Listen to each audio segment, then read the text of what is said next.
I don't know if I'm going to be kind or not. So I'm telling y'all this now. I really don't know if I'm going to be kind. I don't know if I'm going to sit up here and be all Christian, diplomatic, and carrying on because y'all know how my mouth is. At the same time, I'm trying to be respectful as possible. Okay. Because oftentimes I'm not, because I'm going to say this the way I'm going to say it. Oftentimes you motherfuckers get on my goddamn nerves. Okay. With your holier than thou attitudes and carrying on. And y'all project shit that is not there because you want this to look like this and this, and this. So we're going to get into that, okay? And yeah, y'all already see where this is going to go, okay? You already see it. Okay.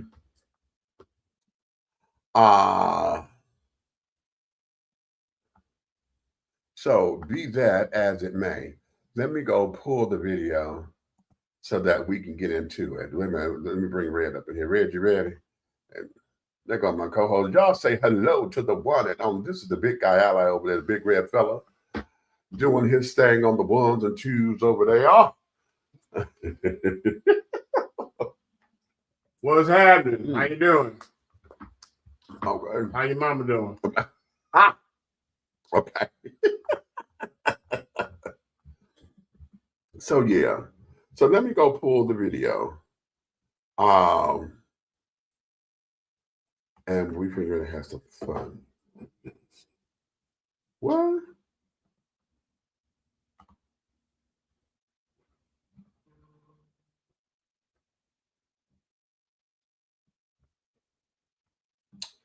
Child, I have no clue what the hell they just did. Oh. Facebook. I just got a message up, but they pulled the video off of one of my channels. And there is no nudity or sexuality in the video. What the fuck are they talking about? It's today's show, right? Lord have mercy. Anywho, let me get into it. I mean, modesty only martyrs the one who's embarrassed. So maybe they didn't like me.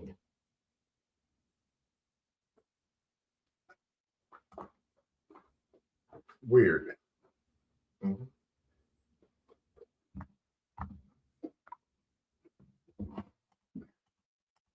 Okay. Yeah, I'm sorry, y'all. I just got to get into this because I'm trying to understand what the hell is going on that they removed that video, and it's from my main page.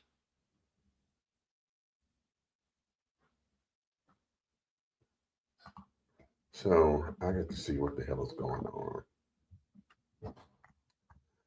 In any event, yay. Damn, I hate when that happens because it throws me off. Y'all tell me a little discombobulated at the moment, but it just throws me off when shit like that happens. But okay.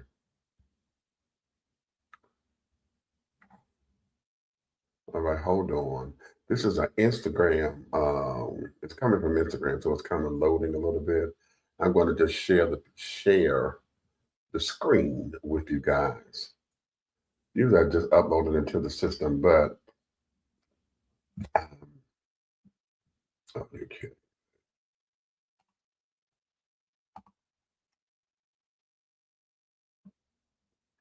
So yeah, they say the page ain't responding. See, this thing is trying to throw me off. Mm-hmm.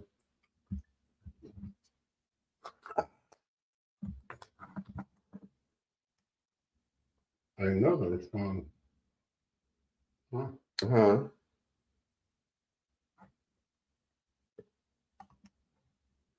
Is that voice thing even working when I talk? Yeah. I'm talking when I'm talking to the voice thing. Yeah, wait a minute, let me go.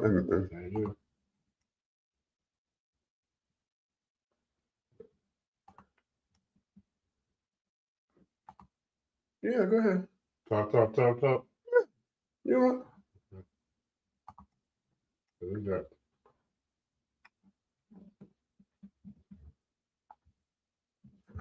So yeah. Okay, are we ready? Is it saying what MB? Sam Hill, what's going on? The thing don't want to load. I said, are we going to go through this shit today? I said, are we going to go through this shit today? Guess not. I said, are we going to go through this shit today? Guess not.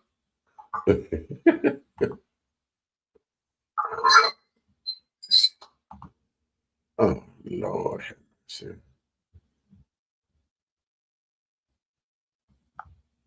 Oh, okay, I know what that is. Let's start here. Let me see if this one is going to. Oh, so we back on it's just online. What's the name? Okay. Is it what? It's just on YouTube. Oh, it's not on Facebook at all? Oh, these are way more.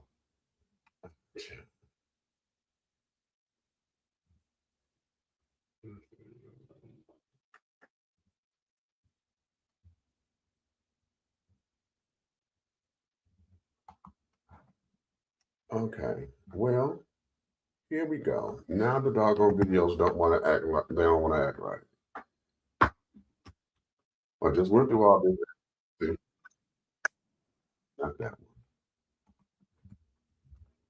But anywho, y'all, let's get into it because I'm gonna talk about it and try to find another thing to show you. But it is really, really, really, really too much for the world and not enough people to handle. But wait a minute, hold on. I think I got one that's going to play. Is it going to play? Skip this. Okay, hold on. We got it. Let me share this so that y'all can see this because I want y'all to get into his thing first, right?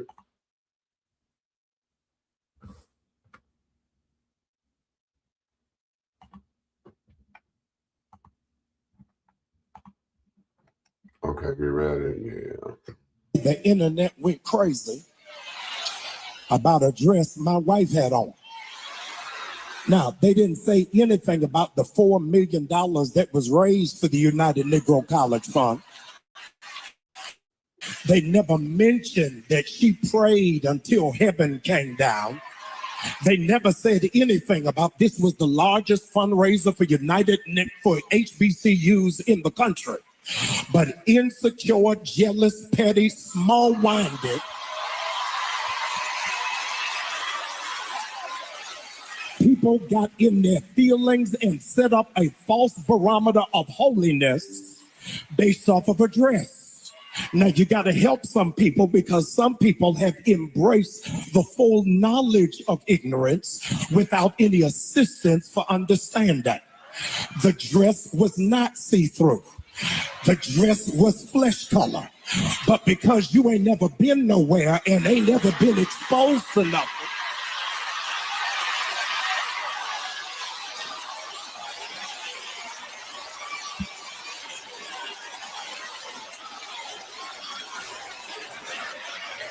furthermore, I needed to set the record straight. Y'all don't like this. I need to set the record straight. I bought the dress.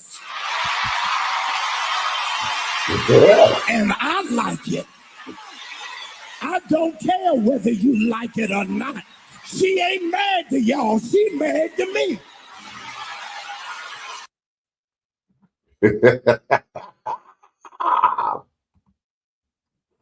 Okay.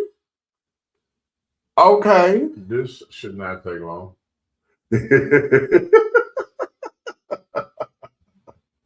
But hold on, I'm going to get the other part of this because where is it? Hold on, because I want y'all to hear this part that was said in the. Hold on, let me come back because I got to share this. Okay, let me share this. Share screen. Want to share that, and go. Met his wife the other day, and I guess you call that a flesh colored dress. I don't know. I don't know. It's black dress and flesh color. It gives the illusion that she's not wearing anything underneath. And I heard the preacher when he defended her dress by saying, first of all, he bought the dress. And then he said, I want to address people who don't know anything, who haven't been anywhere, who don't know nothing. So I guess our objection to a man of the cloth presenting his wife in public looking like a $2 whore. Two. Two. At least two. Now, I didn't say she was. I'm not talking about her. My statement is not about her. My statement is about him. I said he presented his wife, and he said he bought the dress. Those are his words, not mine. And there is nothing classy about that. There's nothing modest about that. He said we haven't been anywhere. What I would like to know is where have you been? Where did he go? So I'll make sure that I never go there, because I don't want to go anywhere, and I come back with that kind of a notion. Now I will say this, and this is a comment about my wife, not his wife. This is a comment about my wife. My wife wouldn't have done it, no matter what I said. She just would have said, honey, I'll wear this for you. I wear this for you at home when we know the grandkids aren't coming. Because there is such a thing as decency. Decency. Y'all don't like me. But in public, at an event where everyone will see, I don't know of a greater way for a man to demean his wife. And if he doesn't think that that is demeaning her, there is something wrong with him. But then again, we're also talking about the guy who looked at Cam Newton's legs and told Cam he had pretty legs. Yeah, see, so. About a dress my wife had on. Now, they didn't.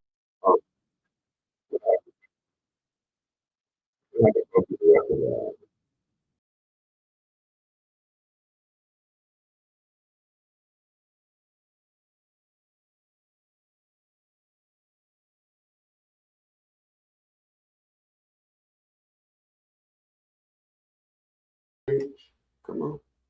There we go. All right.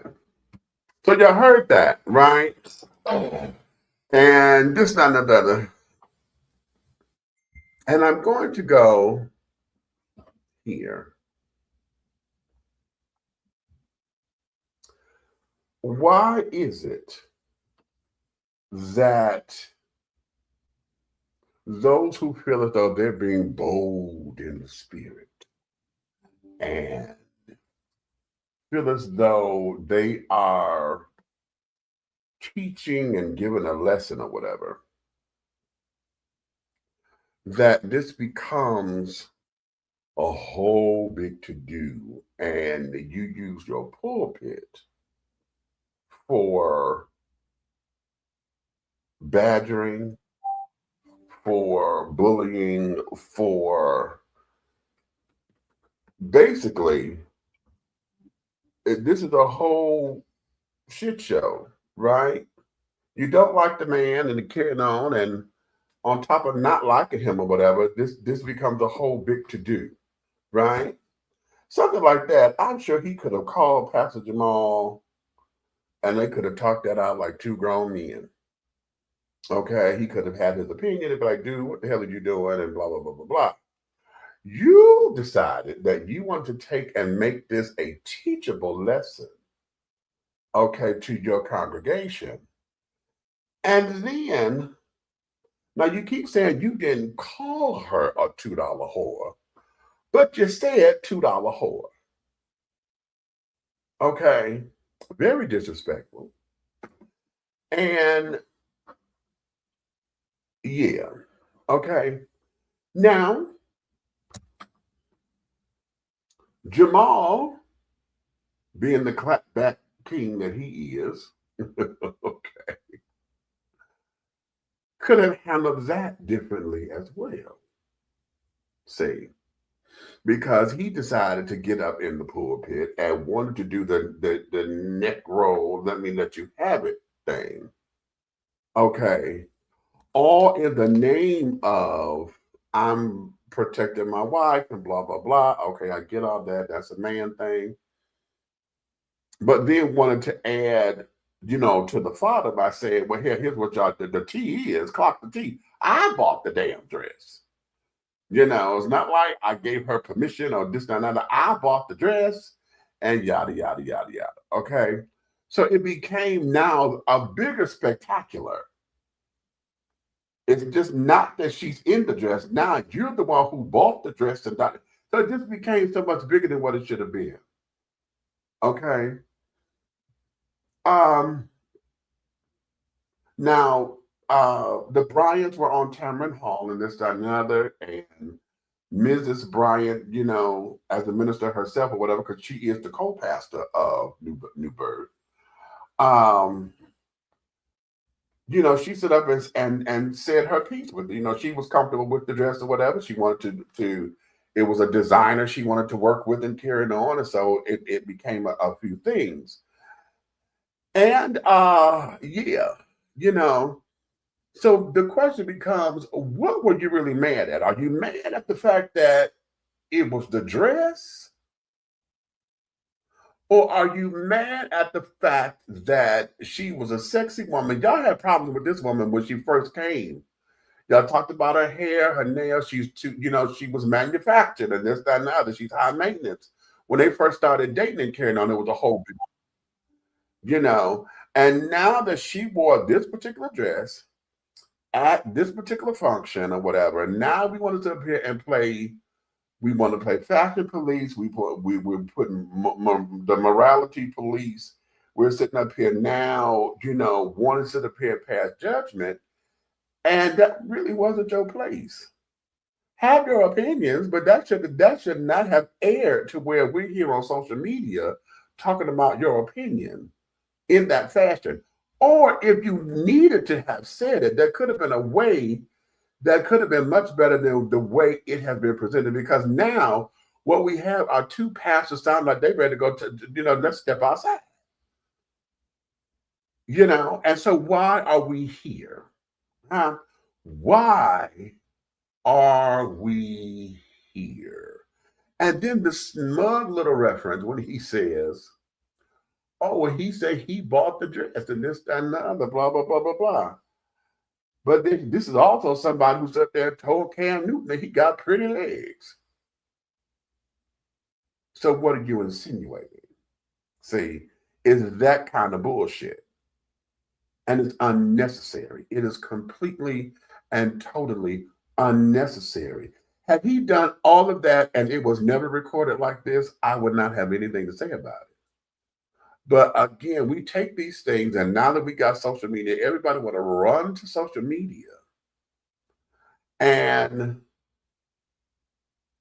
they want all this boldness and carrying on. And then now that it's out here, this whole back and forth thing about who is righteous and who ain't, this morality policing and carrying on, is for the birds.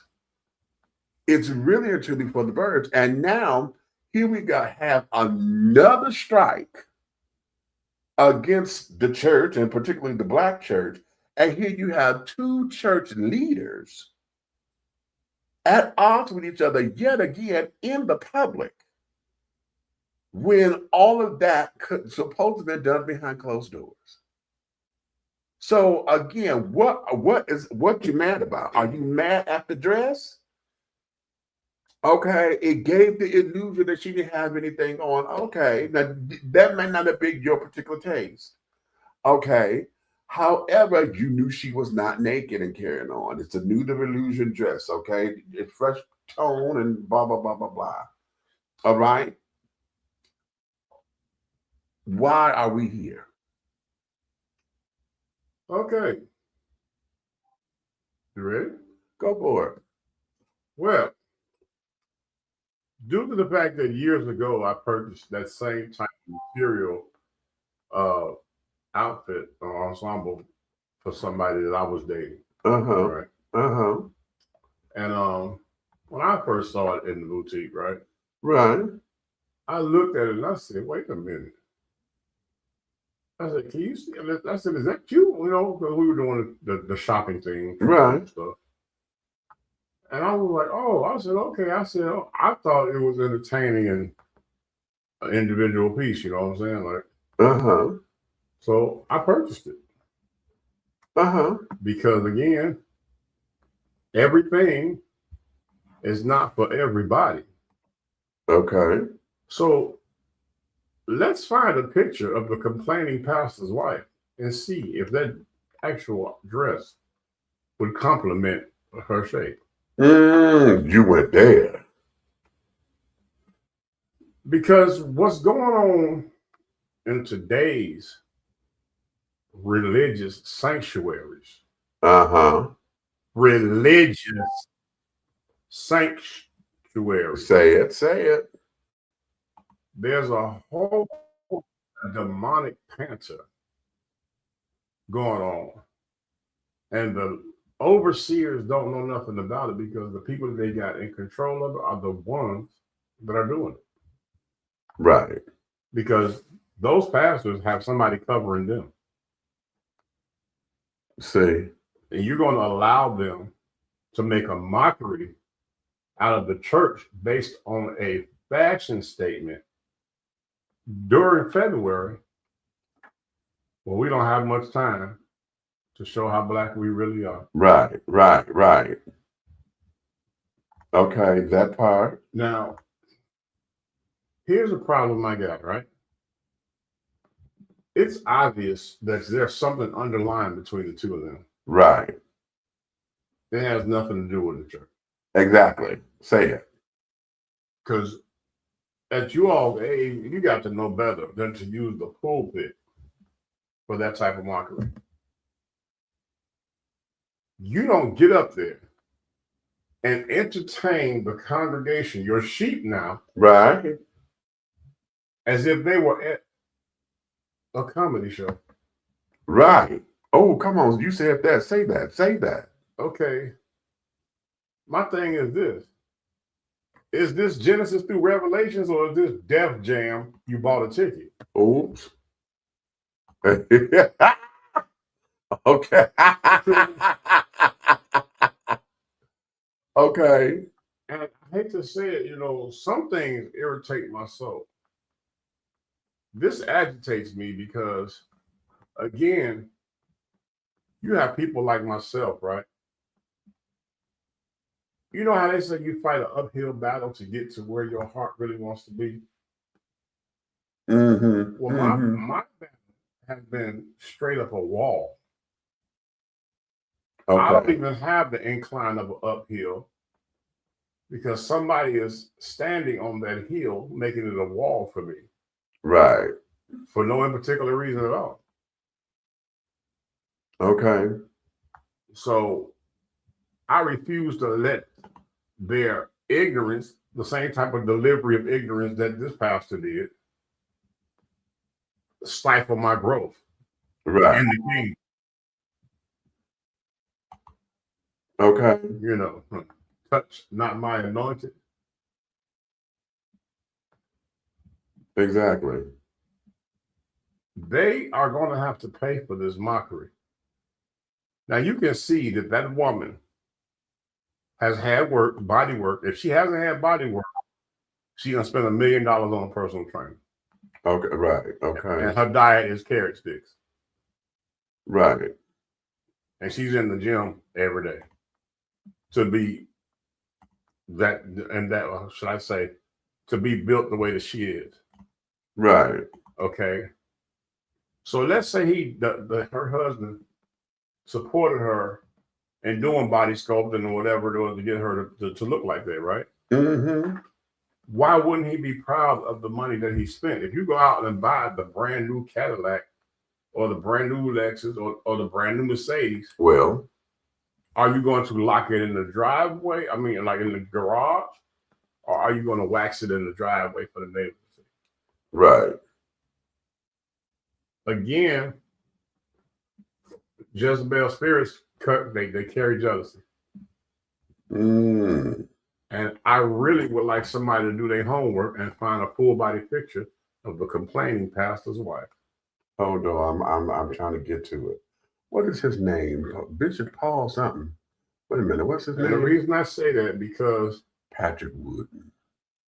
she probably have to put on an anointed girdle to look like that woman.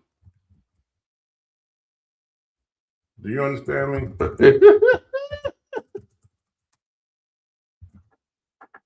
Now, yes, I'm now. There's one part of me as a minister and a man of God that, yes, to me, the church that's an inappropriate place for that. Uh-huh. But if they were going out to intimate dinner on the red carpet somewhere, an awards or something, whatever, Right. They were. then she can rock it. They were. They were at a fundraiser for the NAACP HBCU thing. Okay, so then let me ask you this. It was a formal affair? Yes. Okay, so then guess what? As usual, the first thing given to me in my spirit, in my crawl, his wife can't wear that type of stuff. Okay. And I think it's just sad that right now people are divided and watching this. Now you got two men of God, right? Right. And now you all starting to act like Biggie and Tupac. And exactly. See? Exactly. And exactly. When we were supposed to be one body in Christ. Exactly. Now, here's another problem I got with this, okay? And I'm going to let it go. Uh-huh. Because I'm trying to hold my mule right now. Okay. You ready?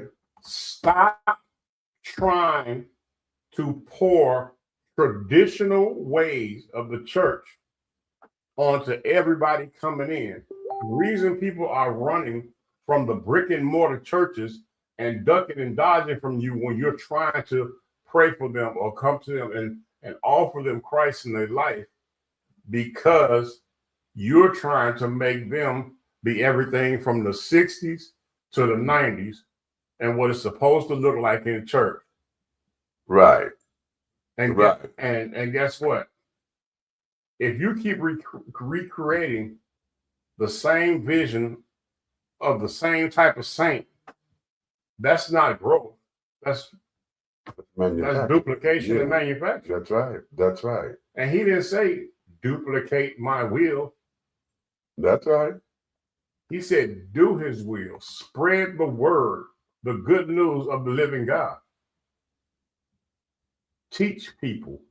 Get out and save souls and teach them the tools they need to remain that way. Teach them how to go and spread that news. Right. Teach them how to be contagious in Jesus. Okay. Okay. Okay. This is Pastor Patrick Wooden, and this is his wife, Pamela.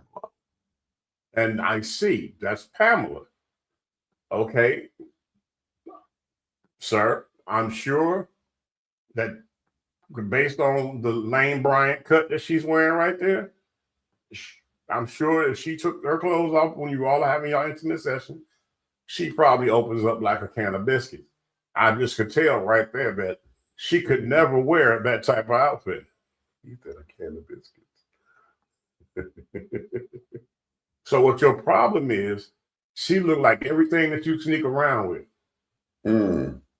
And you got a problem because he don't have to sneak around. He got it at home. Now let's go there. See, because that's still the answer to. I'm trying to get somebody to answer the He's question. jealous. Boom. What are you mad about? Because this can't be about that damn dress. Bruh, do you not see Kennedy walking with him? Yes, he's mad. The man, okay. The man has a Ferrari Lamborghini type wife, and he's walking with a Bel Air. Bruh, Baby. he's mad. Okay. That's what that is. Okay, now wait a minute. Let me add something because I want y'all to go back because we're still talking about a dress. Now I'm gonna go to another dress because do y'all remember this when Erica Campbell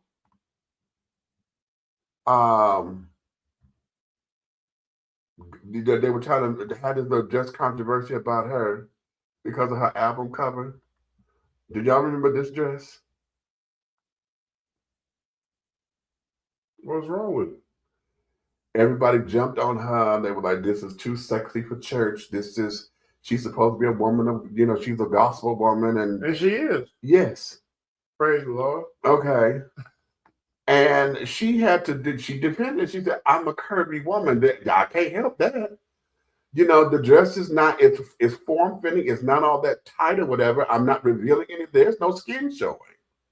Okay, outside of the obvious stuff. Well, okay, well, you know what, y'all?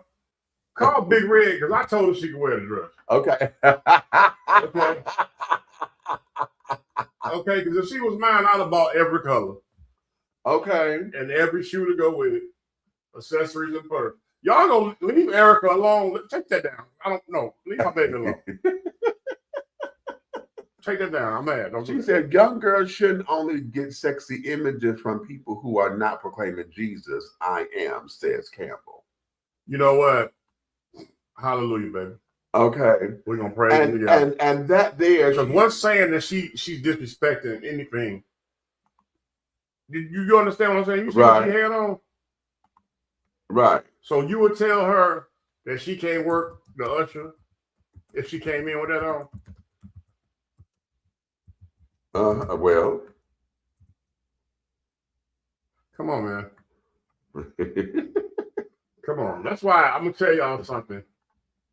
I can't speak for nobody else, but that's why I'm a believer. I'm not religious. Okay. And listen, that's my alarm, honey. What we're going to do, we're going to take a little commercial break. And when we come back, honey, we still going to stay on this because, see, this is pretty great to feed into. Call Erica on the phone. This is going to feed into church mess. Do you really know where it's coming from? I do. Do you really know where it's coming from? And what is it? What is it about? Okay. So here, give us a couple seconds. We're going to be right back after these words. Okay. Wait a minute. Where am I? Yeah. Okay. And I want to go here first. Attention all business owners. Use your advertising dollars here. Looking to reach a more diverse audience for your products and your services? Well, this is the platform for you. Dishing Tea Entertainment welcomes all businesses who wish to expand their brands and looking for clientele that's more than grown and sexy, but also the seasoned and sophisticated. For more information on how this spot can be yours, contact Big Meat at 404-914-5610 or go to our website at www.dishingtea.com. Angelo Ellerby, the Henry Higgins of hip-hop, is the founder, president, and CEO of Double Exposure Media Relations. Double Exposure Media Relations is a full-service public relations, marketing, and artist development firm specializing in publicity, photography, artist promotion and artist development, makeup artistry, event production, and EPK development. Celebrating over 45 years in the industry, Angelo believes that a culture that does not take care of nor respect its artists is a culture that leaves nothing behind to appreciate. Let Angelo help you make dollars and cents of the entertainment industry. Contact Double Exposure Media Relations at 201-224-6570. That's 201-224-6570.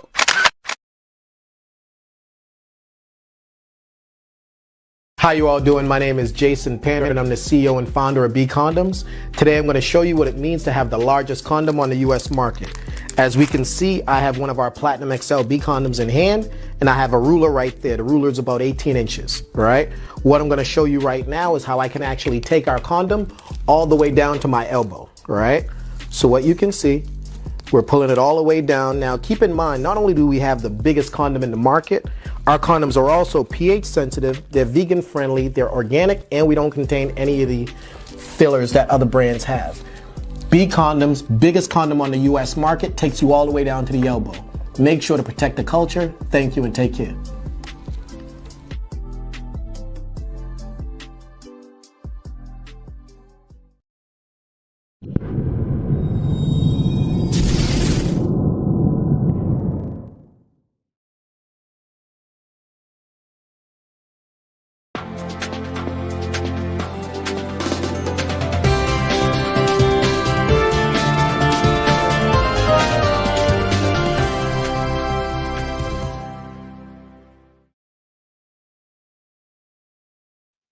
And we are back. If you're just tuning in with us, honey, welcome to Dish Your Tea with Big Meats. I am, of course, your truly Big Meats, and this here is the big red fellow over there, the big guy I lie, honey, who is my co-host and brother from another mother. And we were just discussing about Pastor Jamal Bryant's wife and this dress, and I know. I'm sorry, I need a Valentine. Yeah. Cupid. Oh, good. No, finish your commercial. Doesn't lie. Shit. Okay. Fuck. Anywho. 1-800, it's big red Valentine. We were just talking about the dress, and I know, it has been all over and stuff, and we just didn't decide that I didn't want to cover it here because at the time when it was all the hype and this and the other, I didn't want to touch it because everybody else was talking about it. And I know y'all may consider it late news, but I want to tie this up into something else because there's a bigger picture that's coming out of that particular story that I think everybody bounced around. They want to talk about You said a picture? Huh? You said a bigger picture? A bigger picture. More like a stage play. Okay. That is coming out of that, and that there is, why is it that we got church mess always coming from the pulpit? You got two nationally known pastors who now are acting as if they're about ready to tap each other on the shoulder and say, you know what, let's step outside. Or one of them, okay, I'm gonna mess you up on site, one of those on-site kind of things, right? Especially with the one saying that that you bought the dress and she's looking like a $2 whore. See, that's too much. He took that way too far. Okay. First, because of who you are and where you're standing at, you should have never said that. That should have never come, and especially you in the pulpit. Now listen, I thought that was a sacred area. Okay, now I want y'all to understand something. I am as liberal as they come when it comes down to church ethics and carrying on, because I'm not all that. I don't consider myself to be a Christian. I've removed that title a long time ago because under that title has been a whole bunch of damage done. I am a believer. I'm a follower of the Christ consciousness and all of that. Okay, that's where I am.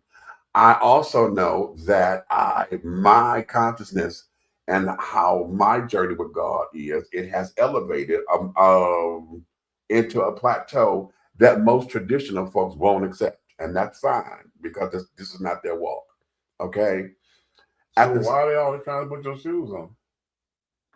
Good question. Because they thought because they could wash my feet it meant something. Oh. See, they still want to do the WW. What would Jesus do? Oh, Uh-huh. okay, all right. Uh-huh. Well, if you know, I hear a lot of people talk about your culture, right? Yeah. And they talk about there's no. Matter of fact, my old pastor was he was a stickler for this. He used to say there was no Adam and Steve. Yeah. Right? Well, there's no neck and neck either. I thought it was supposed to be a head and a neck. and a Right? neck. That's good. But it was a neck Wait a and minute. neck. We putting that on the t-shirt. We putting that on the t-shirt. I was just saying, one neck got to be more powerful than the other. Okay. I mean, the one neck is scared of the other neck. I mean, Oh, right. Well, you know, and so now what we have, as I said, we got these two pastors going at it. And yet, you know, across the country, across the world even, you know, y'all hear a lot of folks talk about church hurt and this, that, and the other. But what ends up happening is we get a lot of church mess. no, don't say church hurt. Okay. Don't say that no more on this show. It's people hurt. Call it for what it is. It's people hurt. Well, okay. The church is in you. There we go. Come on. Okay. And if okay. Okay. Yeah, I'm praying tonight. Child God be with me. Long Spirit fill me. Look, the church is in each and every one of us. So the message you go through that detours you from going to a sanctuary to worship Christ. Mm-hmm. You know what I'm saying? You know, you pray to God to, you know what I'm saying, to do the humbling, the foot wash, to tap in. Uh-huh. You know what I'm saying? And use the gift that God has given you. You know, it's not the church because the church is within you. Right. Okay? It's the people. Mm-hmm. You understand what I'm saying? The people behind the church that God has given them. Uh-huh. And God has given each of us a church to carry right here. We have to ask for a clean heart. Mm-hmm. When that heart is cleansed and we truly, truly believe in what we're asking for, and our faith is 100% because He's only going to gift you and walk with you on faith. That faith, He has to know that you are with Him wholeheartedly. You open up your heart to God, and you never know what doors are open for you. But if you're using the brick and mortar or the position of being over the sheep or the flock to cause havoc, you're going to be stifling your growth. I'm sorry. Your praise and worship is just as good as a cigarette. Okay. You're stunting your growth. So I'm a victim of it.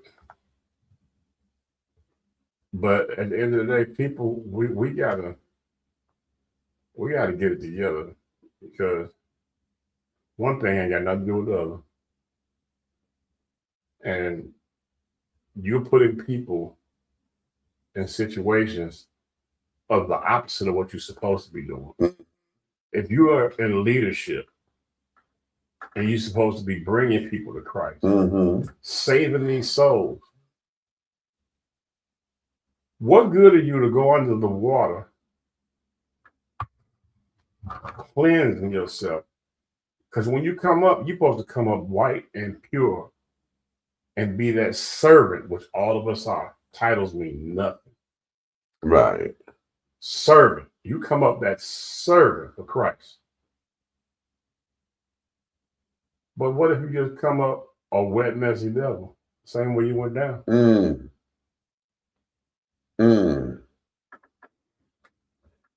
How you going to lead somebody when they know you messy? How you going to tell me about, Matthew? Huh? How you going to tell me about Ruth? How you going to give me a story about Boaz when you think you Boaz? And those are women in leadership. I'm sorry. Yeah.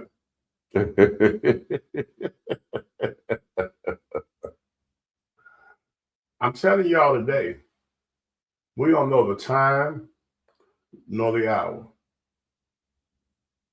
Are you really ready?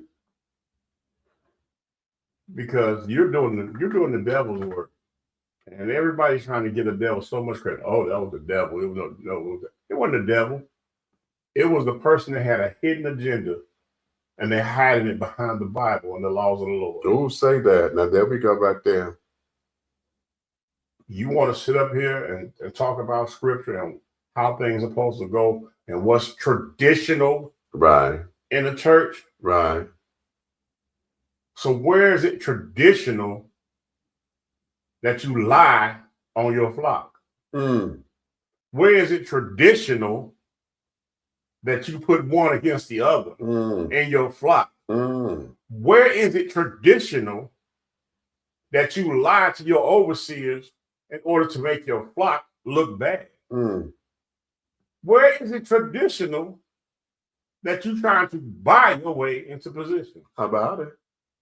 Where is it traditional where you have no information but a whole lot of labels? Where is it traditional where people are supposed to confide in you as a leader, yet other people in the church know the people who confided to you business? Where's the traditional where you're supposed to be sharing their personal intimacy of life that they have shared with you, that came to you for help, and you share with other people? Where is it traditional that you do that? Do you know how many laws you have broken in the church by telling somebody's personal business that confided in you as a leader? That's right. We're in a world of a New Testament, because in the Old Testament, they cut your head off.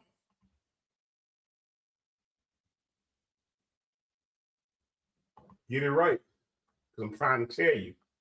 And all the trolls that's watching, that's telling you that I know. I'm praying for you. I love you with God's love, because it's his job to show you what you're doing, not mine. Okay. Okay. Now here, let me go here, because I need to piggyback on a couple of things. First off, I'm gonna do. Let me go back just a little bit, because again, we're still on church mess and carrying on and where it comes from, and I want to share this particular image too, because Fantasia had her bout with folks saying about her dress. Okay, did y'all remember her wearing this dress? It was on one of the BET awards, or the sister one. She was singing "Mary, Don't You Weep" in this dress, and because of this dress, the folks set up there, church folks now, set up there. Oh my God, that's too worldly of a dress. She ain't got no business singing no gospel song or nothing like this. Huh? Do y'all remember that? And again, what do we have? We got messiness. We got church mess, church gossip, and it becomes. I need to ask you a question. Yeah. Okay, the world knows you're a gay man. You're openly gay. You know you do all the doggone. You know what I'm saying? Switching up the divinity and all. Okay, we know all that, right? Right. What did you see wrong with that dress that she had on? I didn't see anything wrong with it. I want you to think, what did you see anything wrong with that dress? I didn't see anything wrong with it. Again, Meech, people don't want to believe when I say this. It drops into me. Soon as something happened and said, and it's shenanigans, the answer comes to me like that. With jealousy. You can't wear it. Okay. Right. Let me explain something to y'all real quick, and I'm going to give it back to Meech. I need everybody to repeat after me, and the people who are still here with us, I want you to type it in the chat, okay? Everything It's not for everybody. Okay? Ah, Okay. All right. okay. So now let's go here because, again, we're talking about the messiness and carrying on. And what you just outlined, it has multiple layers and carrying on in it. And I say that because um,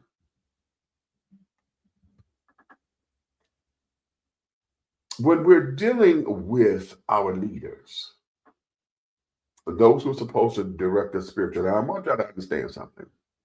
Oftentimes, the walk between the spiritual self and the natural self, the line is blurred because everything that we say or we have been taught from the pulpit or from any kind of spiritual setting, okay, the teaching and stuff are to wake up and to get your spirit in alignment, right? Now, once your spirit is in alignment, what happens with your natural self is that if you are living the life that you say your spiritual self is all about, whatever is not in agreement with what your spiritual self is, either that's what you're working on, or as I always tell folks, if you're doing the right thing, honey, what ain't for you is going to fall off anyway. Okay? Right. You're going to outgrow some things. Okay? You hear folks say, oh, I don't have the taste for this anymore or whatever. Or when I get around this, I get uncomfortable when I'm around in this situation because you've outgrown it. Yeah. It no longer has a purpose in your life. Okay? And what ends up happening is you get those people who, under the guise of being in their natural self, see, what we have all come up with is that our spiritual selves only activates when we in church. Right. Okay? Because we go to, oh, praise the Lord, hallelujah. You know, we do all that in church. But you know what bothers me? Go ahead. I do that on Monday, Tuesday, Wednesday, and Thursday. Exactly. And the people who know me on Sunday, if they don't believe me on Sunday. Okay, right. Right. So they don't see me during the week when I'm giving praise, you know what I'm saying, to the Lord. Right. I'm talking to people, asking them, you got a church home? You know, even if you don't, let me talk to you. Right. You know, simple conversations. And you know what my favorite one is? Which one? Is when a woman thinks you're interested in her. Uh-huh. She think you flirting. Yeah. And you flip it to Christ. Right. Okay. And she'd be like, oh, okay. I see you. I see you. And they be see you. They be flirting and everything. And I be like, you see me? I said, so when last time you see God? Right. When last time you prayed, girl? I know you pray every day looking like that. Right. Okay. And I do that because it takes that Jezebel spirit of vanity. Ah, come on now. And it allows me to use what is against the commandment. Right. To go towards the will of God. Because I'm clever like that, because I learned that the things I used when I was in the world that were powerful and got people's attention, why can't I use them for Christ? Right. And draw people to the word. Right. But you know what? It's not traditional. Right. It doesn't look like that. You know, I said. Do you pray like me? Do you pray like me? Okay. Do I pray like you? Okay. Huh? Oh, I highly doubt that. Okay. But here's where this is. Yeah, I saw that. Well, look. Catwalk. They want attention. Hey, how you doing? And for you all that don't know, I am a minister, but at the same time, I've been doing comedy for years. So I'm gonna switch my hat for a moment. Yeah, I'm gonna have everybody right now focus on that catwalk E4Z, and we're gonna apologize. You know what I'm saying? That we're sorry, you know what I'm saying, that you were raised in the alley, that you wanted to come on here for tell somebody they still in the world. You don't know me, you know of me, probably. Maybe. No, this sounds like a troll that wants to, because his next comment was, "What are you doing for black folks?" You just looking to start a. See, this is baiting. What? Well, no. What am I doing for black folks? I'm gonna tell you. Don't apologize for you. God knows you. Well, then God knows that you're an idiot coming on here talking about me, that you don't know nothing about me. And if you ever knew me, you knew who I was.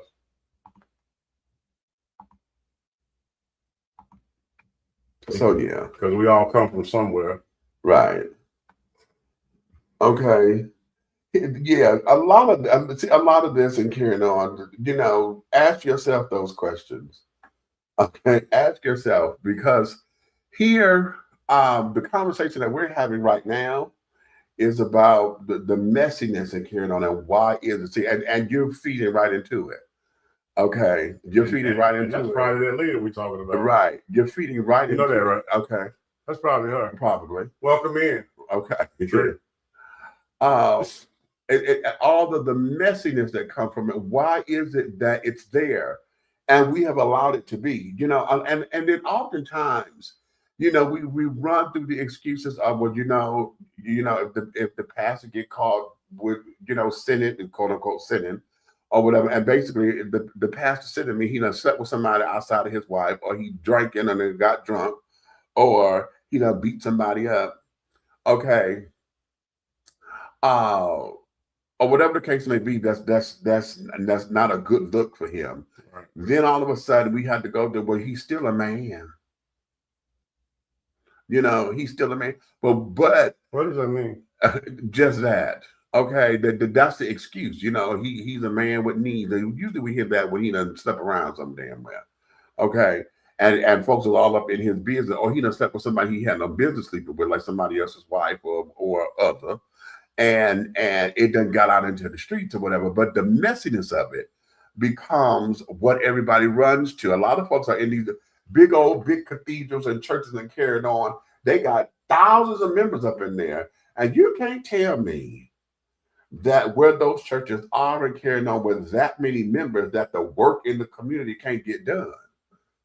Why is it that the work is not being done? But yet everybody said up here, you mad because Creflo asked for these millions of dollars to get the doggone plane or whatever, but you go there to that church and you paid your tithe like that.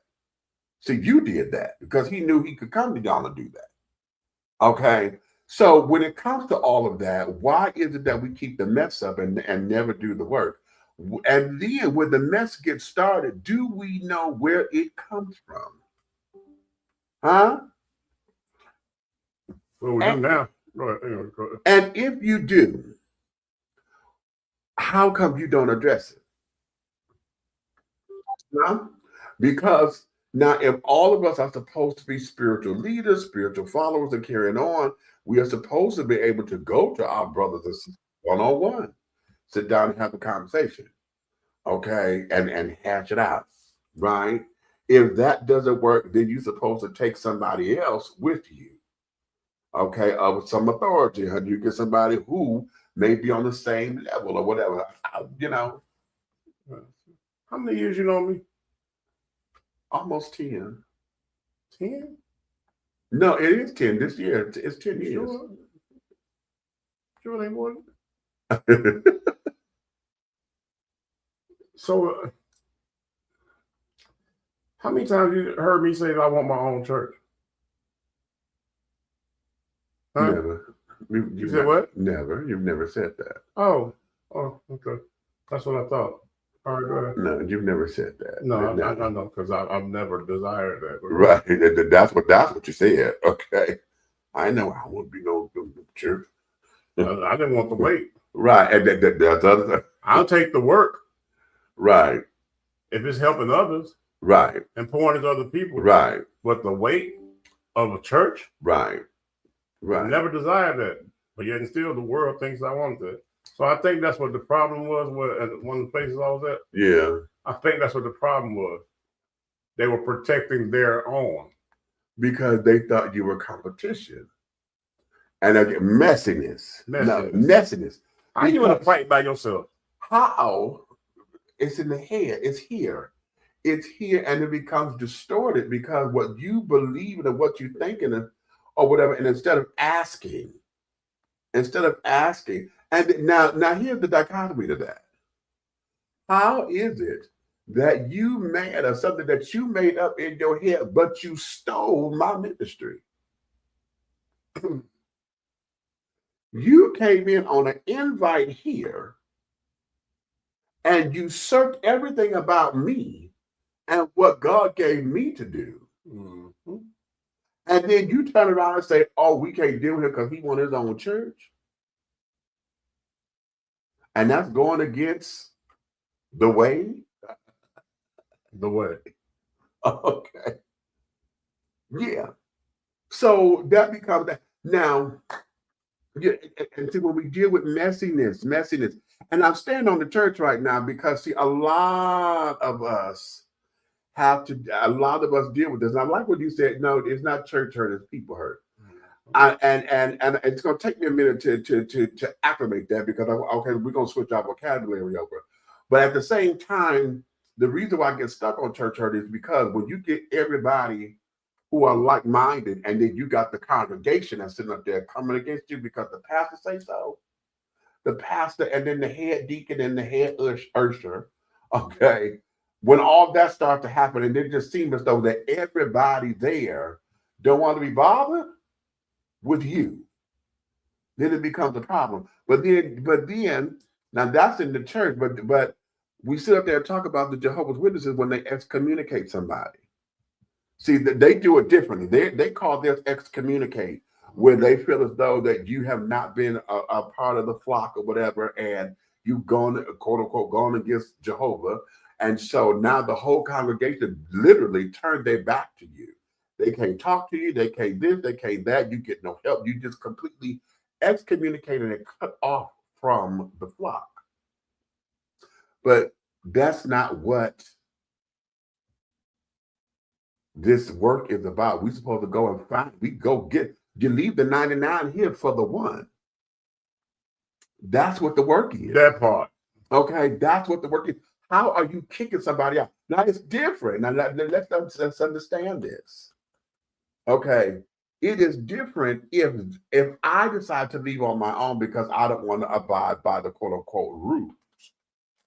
Okay. If I am contrary to you or whatever, and I tell you, oh, I'm not going to do that, blah, blah, then it's up to me. But the church doors will always be open. There is no such thing as, oh, I'm going to excommunicate you.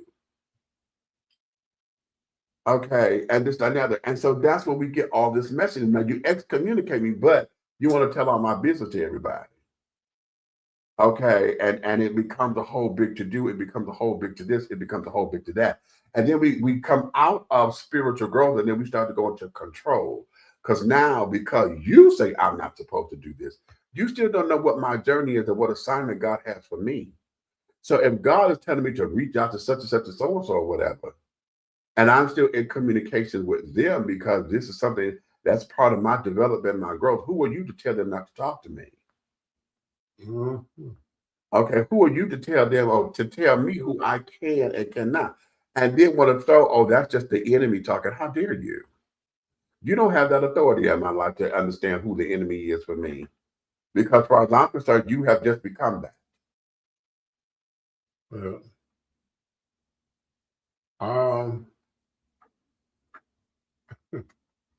What's today's date? February 6th. What year? 2026. Okay, so in 2024, December 21st, yeah. I remember asking a leader to come speak to me. Oh, yeah. And the leader wouldn't come speak to me. They came to the residence, Right. but they wouldn't come speak to me. And then they said they'll speak to me in a couple of days. What's the date? February 6th, 2026. I still ain't seen them. Right. Right. See, people don't realize the way they move is the way they feel. You got it. So, You got it. what's up, E? All the time. So when we're dealing with that there, you know, this is it becomes a complex issue because see now we're dealing with we're dealing with individual stuff. Because see now, just like your journey, whatever your spiritual journey is, God got you here for a reason. I tell this, and y'all got to hear me say this a lot. And it's a teaching I want everybody to get and to understand and to get down into their crawl, honey. I need this to be embedded in your DNA. If you are within the sound of my voice and you are still here, you can still get up and you are here as in alive, then that means that the God of your understanding, my understanding, and whatever name you decide to call God, Right. Okay, God saw fit to have you become part of this world because tradition, this from the pulpit, traditionally speaking, they say God knew us before we were in the womb. It's true. Okay?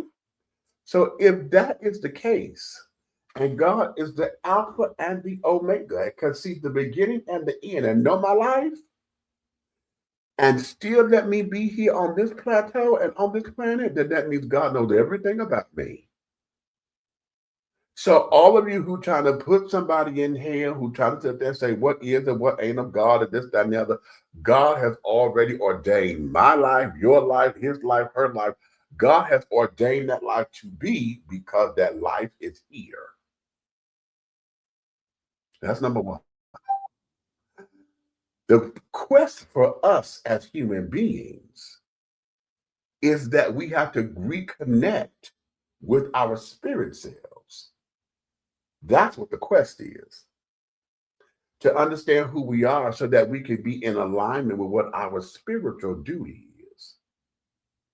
How we are to align with one another, how we could be of service to one another in a capacity that will allow us to give God glory. Okay, that's the commercial break. Okay. Hey Jesse, just not less GB. Now listen, okay, wait a minute. That's the alarm. We got to go to a commercial break, but I want to touch that before we go. Listen, because y'all, we love to throw that scripture up there, but there's another part to that we got to get. Judge not, lest ye be judged. Lest ye be judged. Here, that means that I'm paraphrasing because see, the same fervor that you give is the fervor that's coming back to you in judgment. Catch that, T. However you decide with the vigor and whatever even if you coming from a place of malice and venom, if you want to give all that kind of energy, do know that that's the same kind of energy coming back to you in your case of judgment. Here, it's coming back. So there is no, oh my God, and it's always, oh, don't judge me. Who are you to judge me? You want to get in your feelings in, but bitch, wasn't you the one bumping your gums? Yeah. Just what you say, karma. Yes. Okay. Karma. And in my book, I say karma is a good farmer, the best farmer in the world, because karma is going to produce exactly what you plant. If you plant Venom, karma is going to make sure that you yield a good crop. Here, if you plant patience, karma is going to make sure that you yield a good crop. Huh?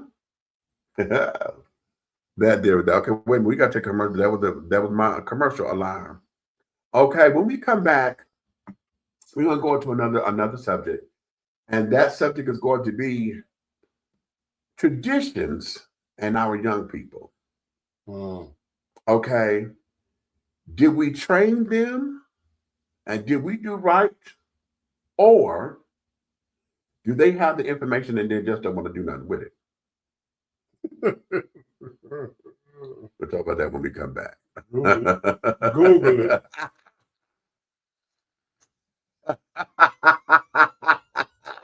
Wait a minute, you're going to make me holler up in here. Oh, wait a minute, where am I going? Where am I going? Where am I going? I forgot where I was going. Oh, we'll go here. Welcome to Alo Nana. Treat yourself to the luxurious experience of having all natural shea butter soaps and body balms that will soften, radiate, and even exfoliate your skin.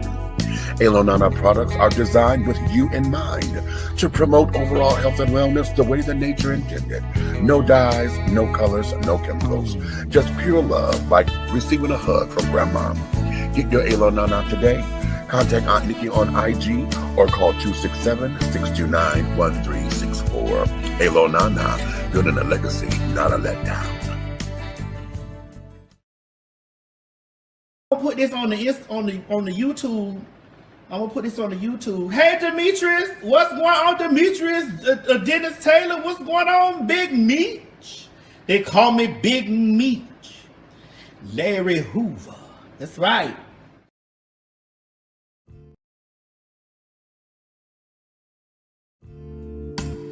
Be bold, be unique, be the tea. With a unique body oil fragrance from the Sensuality Fragrance Collection. The Sensuality Collection embodies a unique array of customized original scents created by Big Meech. Indulge yourself in such fragrances as eye candy, foreplay, anticipation, shower fresh, naked beauty, or pay homage to the motherland and choose an oil from our exclusive Wakanda collection. Over 17 different scents that will tantalize your senses.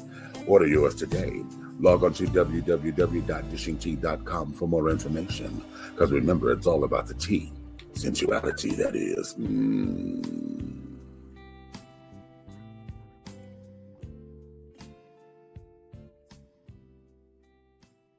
Are you ready to continue the journey with talk show host, internet sensation, and author of Awakenings, Epiphanies Along a Spiritual Journey, Big Meech? He is offering another installment of thought-provoking ideas, principles, and metaphors that will encourage, enlighten, inspire, uplift, and catapult you into a brand new evolution of accepting yourself in your total truth. Revelations, Affirmations, and Confirmations. The new book by Big Meech is infused with conversations of love and inspiration that gets right down to the real nitty-gritty. It will confront the reader with the proverbial mirror in an effort to take a deep, closer look within to find all that one needs to propel forward and make life happen. Get your copy today on Amazon.com or go to www.dishingtea.com. That's www.dishingtea.com. For more information, contact Big Meech at 404-914-5610. Revelations, Affirmations, and Confirmations. This message has been brought to you by Too Deep and Pastor Don Jr., CEO of the Winning Team.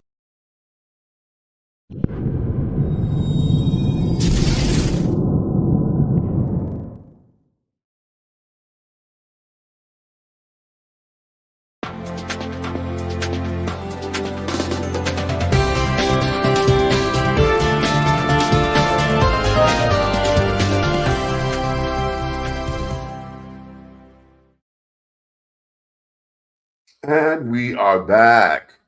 Hopefully you're still tuned in with us. You're Dishing Tea with Big Meech. I am your host, Big Meech, and this is my co-host over here, my brother from my mother, the big red fella over there, the big guy ally, as we like to call him.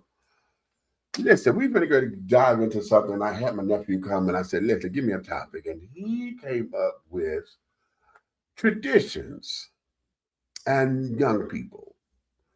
And we were like, okay, wait a minute. And the conversation was, no, y'all were taught that. And he said, but we don't, my generation don't do, seems as though we don't do anything with the information. And that came out of his mouth. Okay. And I thought about that for a second. I'm like, okay, wait a minute. Let's look at He that. particularly also is trying to say that we didn't teach them the tradition. Right. Like we were taught the tradition. Right. And in the same way, in the same format and this and the other. And okay, he may have a small minor point in the fact of his wording, because our generation did not teach the traditional stuff in the same manner that we were taught. Okay. And why? Because we found a different way of educating our children, right? It's more of here's the information. I'm going to trust you to do something with it. Okay.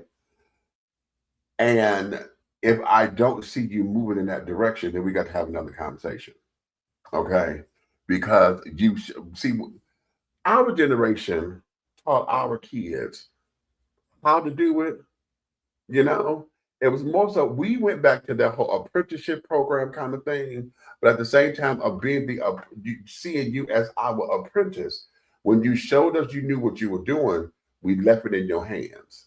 We didn't micromanage it. You know what I'm saying? We did not sit up there and try to hover over you or whatever to make sure that you got it, right? We left it in your hands. But what happens is, now that you have the information, a lot of our children or this younger generation want to believe that they're smarter than us. And the only thing that makes them quote unquote smarter, and I'm using that in brackets or whatever, is because this is the technological generation. See, we were the Industrial Revolution. Okay, our parents were still working at Ford and this and that. When the toys came out for us, okay, we had Etch-a-Skates, we had science shit to carry on. We were making blow up shit to carry on. You know what I'm saying? Can I ask you a question? Go ahead. Water, right? Yeah. This is a scenario. Let's say you have a water cooler in your office, right? Most of the time when executives put, a water cooler, if we have one, we probably have one right here by the desk. Right. Okay, that way we're working, doing show, we can reach over and fill up, Right. Okay. Now, that's our generation. Right. Their generation is either going to have a refrigerator in another room or the faucet in there where you can go get water. Right? So here it is. We made life easy by doing the work first and positioning ourselves. We did. They got to go get it from somewhere else every time they need it. That's Google. That don't make you smart. That make you have a tool. Right. Right. Right. Right. Where and yeah, you get a little quicker than what we did, because we had to go to the library. If we did not have the dictionary, the thesaurus, or the encyclopedias at home, half of them can't spell encyclopedia. I know. Don't even know what it is. Okay. We had to go to the library, use the Dewey Decimal System. Oh, now that's something y'all ain't heard in a while. Okay. What is that? The card Let me catalog. Google it. The card catalog. Okay, well, you had to actually go and look at the card catalog to find out what book number it is, so you know how to go find it on the shelf. Okay. I would like to take 10 of them to a traditional library. Right. And give each of them a book to get. Right. Okay. With no help. With no help. No electronics. No electronics. Go do it the old-fashioned way. But here the question is, did we teach them Or do they have the information and just don't know what, don't want to use it? Okay. And ultimately, I'm going to say it's a combination of both. My problem is this: teaching theories have dumbed down. Oh, okay. See, I know that's spherical. You're stepping on me. Yeah. Go ahead. Yeah. Go teaching ahead. Theories have dumbed down, so they don't have the information. Right. And there's no information that they have not to use. All they know. Let me tell you something. I witnessed at least 2 or 3 teenagers Google their whole entire high school career. Right. So to me, that makes you an idiot with a diploma. Right. Because I feel like this. If all that stuff crashed today and you had to make a living, could you? I mean, let's think about how ignorant all the way down to fast food. Right. If you go into a fast food line and you want a traditional something that's on there, you know, want some got number 1, 2, or whatever. So let's say I want a number 2 somewhere, right? Right.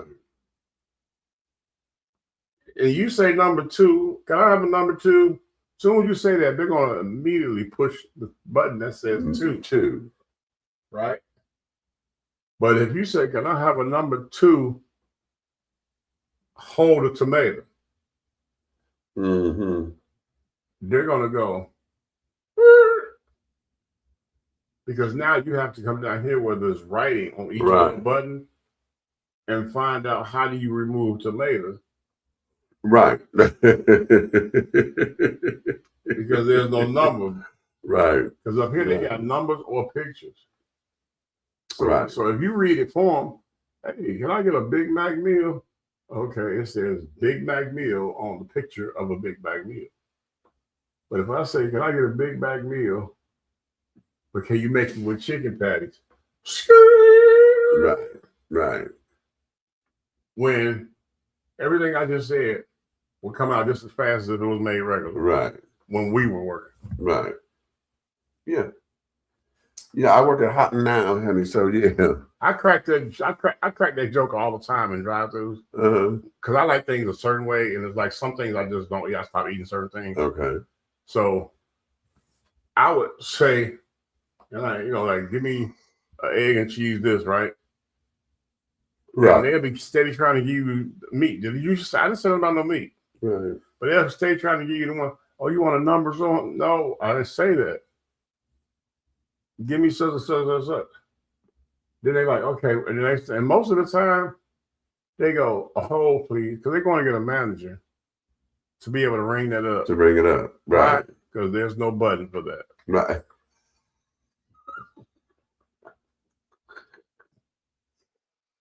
Damn, that's another T-shirt. There's no button for that. There's no button for that. Okay. But now I say that it's a combination of both, because I know many of us, and y'all know I'm not a biological parent, so my teaching and carrying on with my children and mentees or whatever has been, I went the extra step because they were not my own. You know what I'm saying? And to make sure that they trusted me enough to want to be up under my tutelage, up under my care, up under all that. Okay. And so it was the responsibility in it. You know, you always want your children to master something so that they can be better than you in whatever that is. You want to prepare them in a better way that you were prepared. You know, you want to give them all the tools so that when they get ready to go tackle this world, they have everything that they need in the toolbox that's going to help them get us an assignment done. But they think that big G is all they need. Right, right. You can't tell them nothing because they think they know it all. Right. And they say, and then this is where they make the mistake at. Asking Google or Chat GPT or AI anything, right? Mm-hmm. It's not knowing it. You don't know it. Right. If you have to ask a electronic device the answer, you did not know the answer. Right. The definition of knowing is I ask the question, you reply with an answer. Right. Don't pick up nothing electronic. You respond with an answer.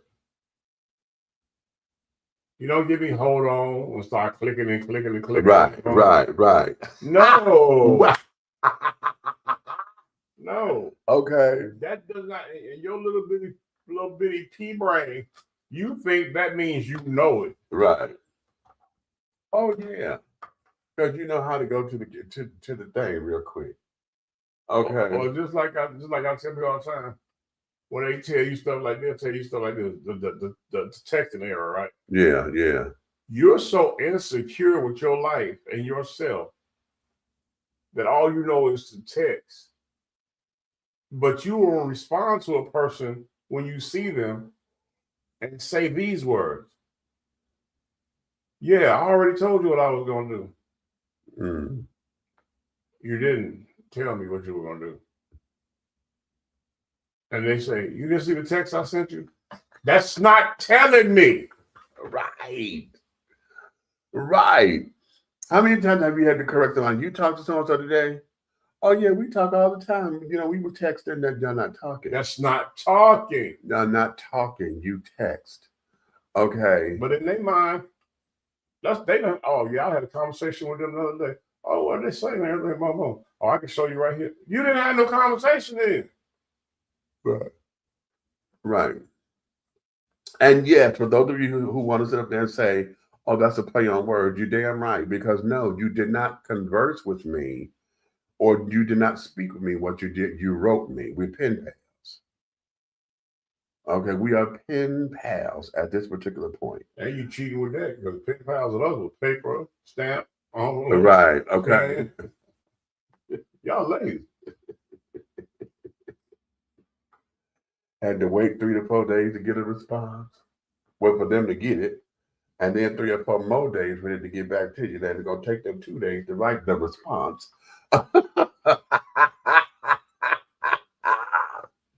Could you imagine? Hey, let me see. You know what's funny to me? I would like to take one of them, right? Some between the age of 18 and 21, and put them in a bubble, right? Yeah. And tell them, I'm gonna give you $10,000 if you stay in this bubble for 7 days. Oh, not 7 whole days. But the only thing in that bubble, you can talk on the phone, right? Right. But the only thing in that bubble is books, right? Mm-hmm. There's a phone in there, right? Mm-hmm. But it's a not a rotary dial. Not a rotary dial. Oh yeah, I'm testing your patience. Yeah. You are hateful. That's the only phone in there. And on Monday, Wednesday, and Friday for 2 hours, you got internet. Right. But it's AOL. Right. And you better hope that nobody call you. Right. But there's no color on the screen. It's just green words. And you can type.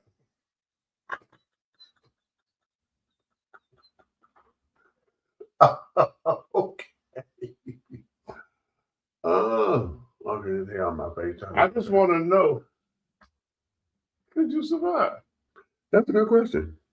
And I'm gonna tell you, I know a couple of them that'll jump, just bust their own head. Like, okay.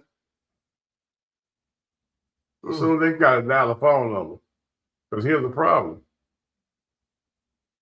Ain't no phone numbers are Rolodex and they're digitally everything you get. Whoever you call, you got to remember the number.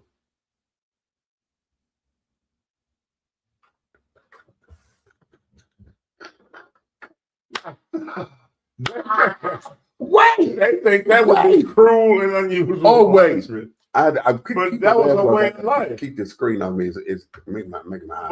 But that was a way of life for us. Listen. You walk up, whoever you think about, you dial their number. It was the coolest thing when the handheld phone. It was my grandmother's phone, right? And I didn't know that they had it in the handheld, right? And she was, because usually we had the big old one on the table. And I thought I've always wanted one of them phones, right? I thought, ooh, but baby. Had the little curve with the doggone circle in the middle. But here's where it is. You have not lived and understand upset until you misdial a number. You got to start all over. To start all the way. Hilarious. Okay. Hilarious. God. You know how many times I couldn't get through to a radio station trying to win a contest because I missed the number? What? Trying to be the 8th caller. Okay. And wait, and the phone didn't have the push button to say redial. So you No. You had to, and all of that, and we love the phone number that was right there, the 5, the 4s, the because it's right there. But if you did that, you hated down the zero because zero meant you got to go, and it's got to come all the way back. Okay, and it ain't like you could just go. If it's a double zero, you gotta take your finger off so it'll go back, and then come back and let it do it again. Mm-hmm. You ain't lived until you thought you get that zero. It was that 9. No, let me tell you. Here's a number for you, right? One of the most famous numbers in the world. Say it. When you doggone had a rotary phone and you trying to get the house fixed up. 588-2300 Empire. Dial that on a rotary phone. Oh my God. What would 8675000? How did that Yeah. And see, now, Grant, catch that. Because the first 2 digits of the phone number used to be the exchanges. Okay, that's how you knew. Like Woodward, that was a WO, right? So that's what you did. And now that's not my generation. That's Mama's generation. Okay, that came out when the phones come out. That was them. And thank God that we wasn't the switchboard operator because they had the punch cord, the pull cords, or whatever. Y'all see them in the old movie. They had to take it. I'll connect you and connect the line and this, that, and the other. So in saying all of that, to go to the point of, did we teach them? Yeah, we had no choice but to teach them, especially our kids. We didn't have, now our grandmothers were not, our parents, our mothers that carrying on, were not necessarily the one that was going to come and snatch the baby or whatever. Now I helped my mother raise my siblings. Again, I don't have any biological children, but I couldn't rely on Mama to come and get this, this, that. Now she's done it a couple times when she come over to my house and she said, "Now I'm the mother." Okay, and she had all of my kids and stuff together because I was sick and they wasn't taking care of me like she felt. But anyway, so you have not lived until that. So we had, our parents and their generation did one thing, and we learned through, you were told what to do. You do it because I said so. Okay. The end. Period. There's no conversation because the I end. said But so. if you remember, TV commercials, the birth, of course, it came from one of those Caucasian persuaded. When the little girl said, "Why?"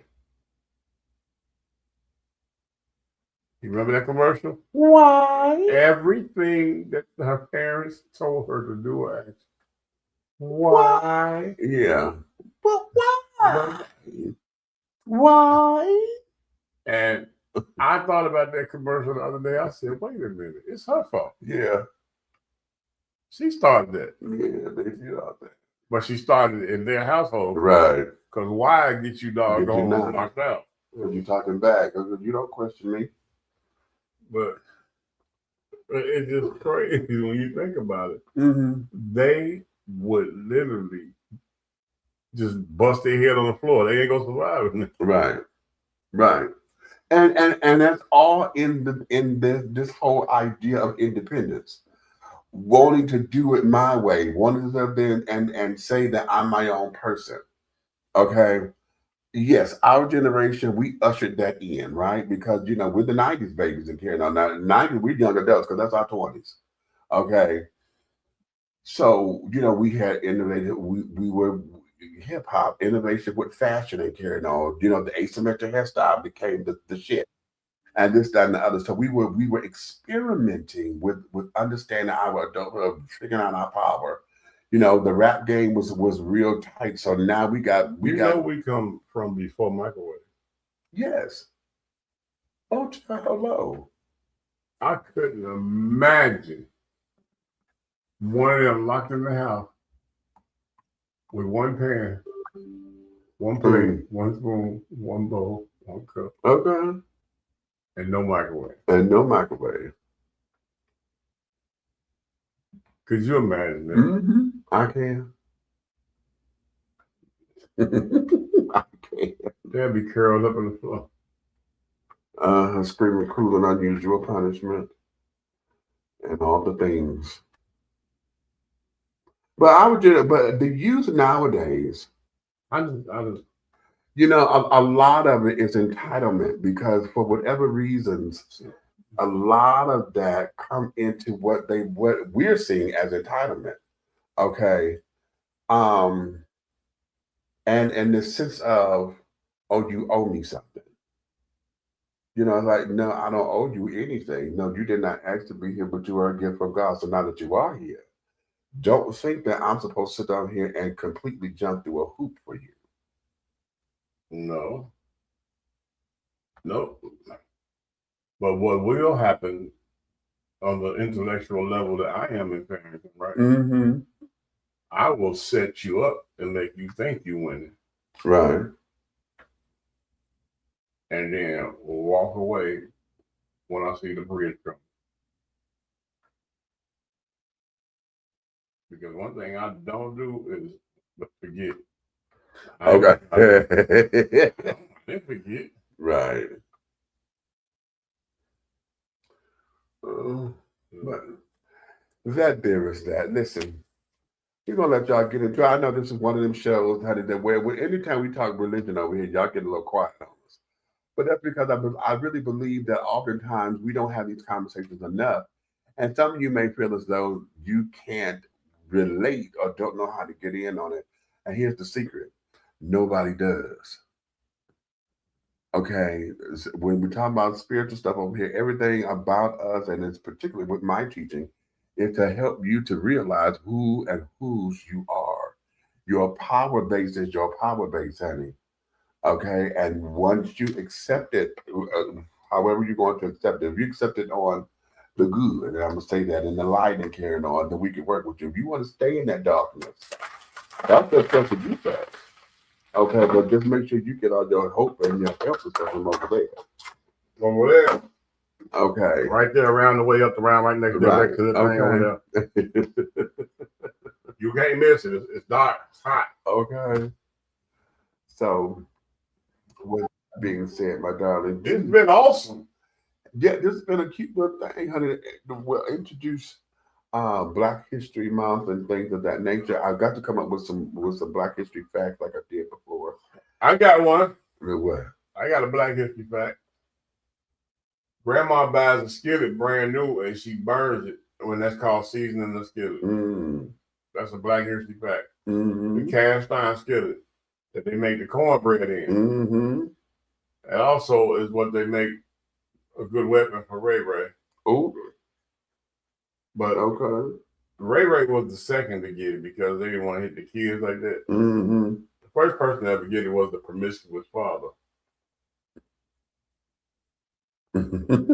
So remember, your grandmother's grandmother made the black skillet famous, and that's show February Black History Month back.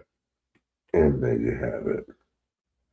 And there you have it, Doc. So listen, I gotta get my eye dropped. My eyes are getting tired. All right. So with that, honey, listen, you guys go have and be a fantabulous time, honey. For those of y'all who better get ready to go out, it is Friday night. Be careful out there. You know, I don't know where you are. I know it done cooled off here. We got 62 degrees today. Yeah. Okay, but it's supposed to get back down into them low numbers. So if you're somewhere where it's cold and snowy, if you ain't got to go, don't go, child. Okay, should stay your ass at home. Okay, but if you just got to go shake your booty or whatever you're gonna do when you get out, have a good time and make sure that you guys do what you're supposed to do to arrive alive and come on back home. You hear? So on that note, honey, you may finish all of your crumpets, baby, because the tea has been dished and you've been dishing tea with Big Meat, honey. And the big guy ally, honey, is the Big Red. And in the absence of our other co-host, Aunt Nikki, honey, who's still in Philly. Yes, she coming. She coming. I know we've been saying that, but she's coming. Hope she's just trying to get her ducks in a row and carry it on. Okay. So having said all that, darling, wait a minute. I'm gonna do it again. And that there and I had this doggone thing in the key. Hold on, let me see. Oh, that's why. I'm like, what's going on? There we go. It is here. All right. So now I'm not gonna sing out. I was gonna try to see if I could do this note or whatever. I'm not gonna do that. This time, honey, just go have a good time, honey. If you love us, tell all of your friends, your family, your good Judies and Ken to come over here to like, subscribe, and to share. But honey, if you hate me or see me as the enemy, some kind of bot, some kind of whatever, that's your prerogative, honey. But I'm gonna ask you to go tell all of your enemies to come and partake of dishing tea with Big Meat. So on that note, honey, again, you may finish all of your crumpets because the tea has been dished and you've been dishing tea, darling. So, with a Big Meat, honey. I'll see you guys another time.